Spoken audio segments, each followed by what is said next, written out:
really great crowd, as we can see. I'm sure there'll still be some more filtering in.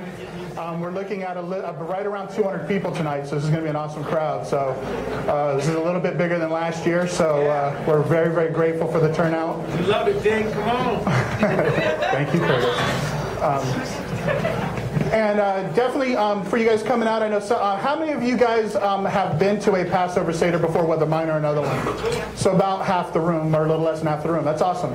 We definitely love having new people at the Seder because it definitely gives us a chance to kind of renew things and see through your eyes as well as you experience it for the first time.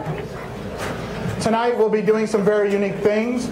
As you can see the things set up on the tables, you'll see some horseradish and parsley and some matzah crackers and different things. These are all will all be part of what we'll be doing, some before we eat and some after we eat.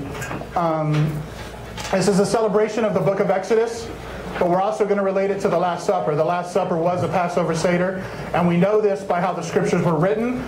We can see that they made sure when they recorded in the scriptures what happened at the Last Supper that they followed everything that was required of a Passover Seder. And so we'll actually be doing those same things tonight that have actually been done now for some 3,300 years.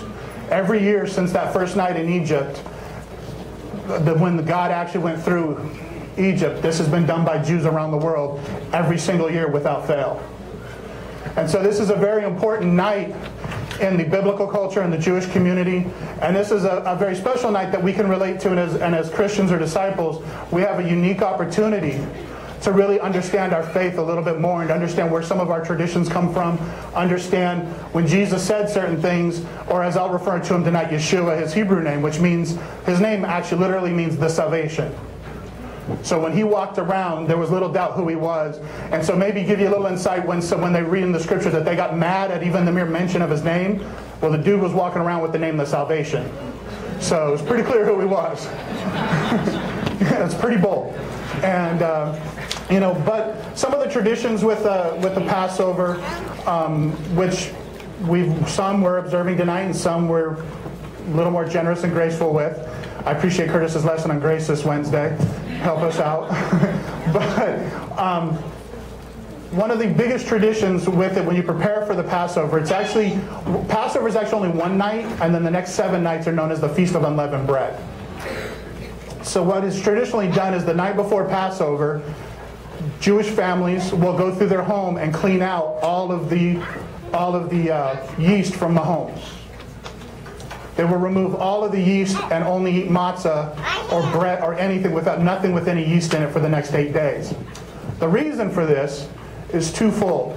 One, an obvious one, to participate with the Exodus participants themselves, and so that we can own it firsthand.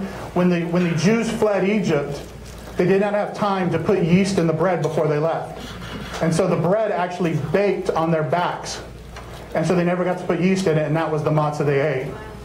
So we are literally partaking into that custom as well.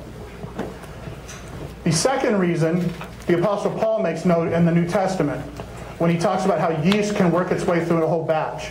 And he's equating that to sin. And so it's a reminder every year to have this appointed time to go and look, and you'll forget. Sometimes if you do a spring cleaning and you go clean out your cupboards and you're like, wow, I forgot that was even in there. And you'll find some yeast way in the back corner. And this is a reminder to look at your life and what are those things that you've forgotten about? What are those things you've ignored? What are those things that you've kind of just put way back in that back corner because more things are more important and more pressing? And this is a reminder to go and dig those things out because that sin could come back later to kind of plague you. As an example of how that can work, and to show you again how the Old Testament and New Testament can really work together, is Purim was a holiday that was just a few weeks back. It's a celebration of the book of Esther. And some of you have heard me talk about this before. But with the book of Esther, the story is about Haman is the bad guy of the story. Haman's an Agagite, the son of King Agag. Why that's important is King Agag was the king of the Amalekites. Most of you probably aren't Bible nerds like myself and probably go, who are the Amalekites? King Agag is the king that King Saul was commanded to kill and didn't. He destroyed all the Amalekites, but he didn't kill King Agag. So now, generations later, King Agag's descendants, led by Haman, are back to destroy the Jews. And if it wasn't for Esther's humility and listening to her family with Mordecai to go and do what God commanded her to do, Saul's sin would have led to the destruction of God's people, because he didn't want to listen completely. He listened 99% of the way, but that one last little bit nearly destroyed the entire race. The Passover itself, though, is a very important time. It's a time of reflection. It's a time for us to look at ourselves and to see it, and to really look at who we are before God. The Passover is going to really allow us a chance to examine ourselves, look at ourselds. It's to help you understand where communion comes from. But most importantly, it really is a time of celebration. Usually when we think of communion or the cross or repenting from sin, we're very somber and we're very sorrow and we're very, ooh, we got to be serious now. Tonight is a celebration of freedom. Freedom from coughs. But tonight is a celebration of freedom. Jure, who helped me do the decorations, which I really am grateful for, she went through and she picked some things, and you kind of look at it, you'll see the little masks, and yes, sometimes it's fun to teach your children young about the plagues, but even to have a little fun with it, and even to have little kitschy stuff, and just to really, because it's to be more relaxed. For those of you, one thing may not know about the Israeli flag, since it's on all the tables, I might as well show you. That is, the Israeli flag is symbolic of the prayer shawl worn by Jews. It was actually Franklin Delano Roosevelt who designed the Israeli flag, because Jews never thought they needed a flag, but it was required to enter the UN. So the Star of David, which is also on it, was put there to symbolize, obviously, King David. What the Star of David is actually comprised of, a lot of people don't realize, is that it's two Hebrew letters. That actually isn't two triangles.